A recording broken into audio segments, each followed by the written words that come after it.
Hello everyone, আসসালামু আলাইকুম। সবাই কেমন আছো? আলহামদুলিল্লাহ, আমি ভালো আছি। আজকে আমি তোমাদের কাছে নিয়ে এসেছি লাউ শাকের একটা রেসিপি নিয়ে। এখানে আমি লাউ শাকগুলোকে কেটে ধুয়ে ভালো করে পরিষ্কার করে নিয়েছি। আমি লাউয়ের পাতাটাকে আলাদা করে নিয়েছি, আর এখানে আমি লাউয়ের ডাঁটার অংশগুলোকে কেটে ধুয়ে ভালো করে পরিষ্কার করে নিয়েছি। আর নিয়ে নিয়েছি মাঝারি সাইজের দুইটা আলু, একটু মিডিয়াম সাইজ করে লম্বা লম্বা করে কেটে নিয়েছি। আর এখানে নিয়ে নিয়েছি কিছু লইটা শুটকিগুলোকে আমি গরম পানি দিয়ে ধুয়ে ভালো করে পরিষ্কার করে নিয়েছি। আর আমি এখানে নিয়ে নিয়েছি কিছু কাঁচামরিচ কুচি করে নিয়ে নিয়েছি, বড় সাইজের একটা পেঁয়াজ কুচি করে নিয়ে নিয়েছি, কাঁচা রসুন কোয়া ছাড়িয়ে এগুলোকে একটু কুচি কুচি করে নিয়েছি। এখন আমি চুলাতে একটা প্যান বসিয়ে দিব। প্যানটা গরম হয়ে আসার পর দিয়ে দিব রান্নার তেল। এই তো প্যানে দিয়ে দিলাম তেল। এখন তেলটা গরম হয়ে আসা পর্যন্ত অপেক্ষা করব।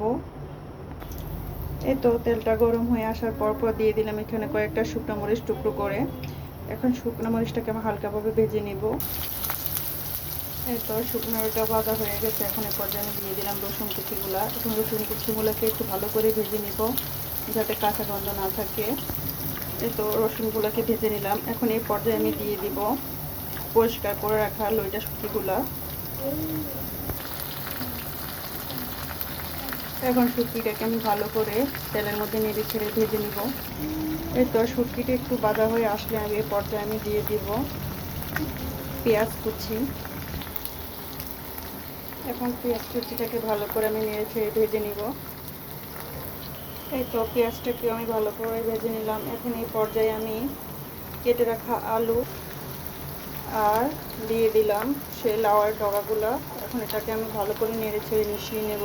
এই তো লাউয়ের ডগাগুলোকে আর আলুগুলোকে আমি নেড়ে ছেড়ে ভেজে নিলাম। এখন এই পর্যায়ে আমি খুব সামান্য পরিমাণ হলুদের গুঁড়া আর পরিমাণ মতো লবণ দিয়ে দিব। এই তো এখন আমি এগুলোকে ভালো করে নেড়ে ছেড়ে মিশিয়ে নেব। এই তো নেড়ে ছেড়ে মিশিয়ে নিলাম।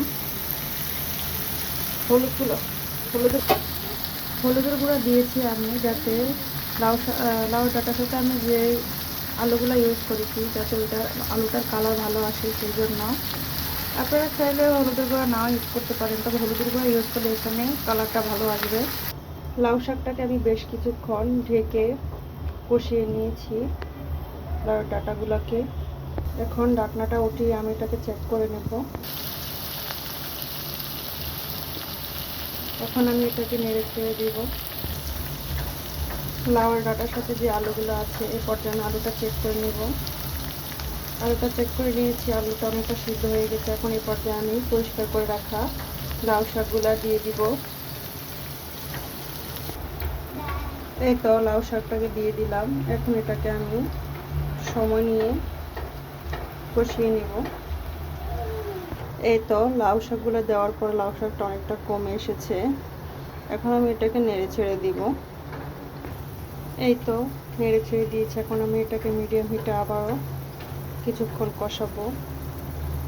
বেশ কিছুক্ষণ পর লাউ শাকটাকে কষানোর পর দেখুন অনেকটা পানি উঠে এসেছে। এখন এই পর্যায়ে আমি লাউ শাকটাকে আবারও নেড়ে ছেড়ে দিব। এই তো নেড়ে ছেড়ে দিলাম। এখন এই পর্যায়ে আমি কেটে রাখা কাঁচামরিচগুলো এখানে দিয়ে দিব। এখন এটাকে আমি নেড়ে ছেড়ে মিশিয়ে নেব। এই তো নেড়ে চেড়ে মিশিয়ে নিলাম। এখন মিডিয়াম হিটে আমি এই লাউ শাকটাকে ভালো করে ভাজা ভাজা করে নিব, আর লাউয়ের শাকের পানিটাও শুকিয়ে নিব। এই তো আমার লাউ শাকটা প্রায় ভাজা ভাজা হয়ে আসছে। আপনারা সবাই অবশ্যই একবার হলো শুটকি মাছ দিয়ে লাউ শাক ট্রাই করবেন। এটা যে কোনো শুটকি মাছ দিয়ে খুব মজা হয়। আমি আজকে লইটা শুটকি দিয়ে ট্রাই করলাম। আপনারা যে কোনো শুটকি মাছ দিয়ে এই লাউ শাকের এই ভাজি রেসিপিটা অবশ্যই একবার হলেও ট্রাই করবেন। মাছ মাংস স্বাদকেও হার মানাবে, আর আপনি খেয়েও তৃপ্তি পাবেন এই লাউ শাক ভাজি দিয়ে ভাত।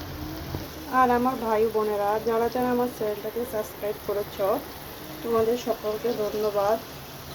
আর যারা এখনো সাবস্ক্রাইব করো না, তারা অবশ্যই আমার চ্যানেলটাকে সাবস্ক্রাইব করে ফলো দিয়ে যাবে। এই তো আমার লাউ শাকের ভাজা প্রায় হয়ে গেছে। লাউ শাকটা পানি কেটে আসছে আর তেলও ছেড়ে দিয়েছে।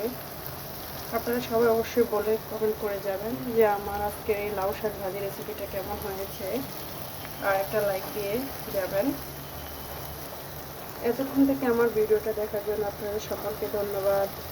সবাই সুস্থ থাকবেন, ভালো থাকবেন, আর আমার জন্য দোয়া করবেন। আল্লাহ হাফিজ।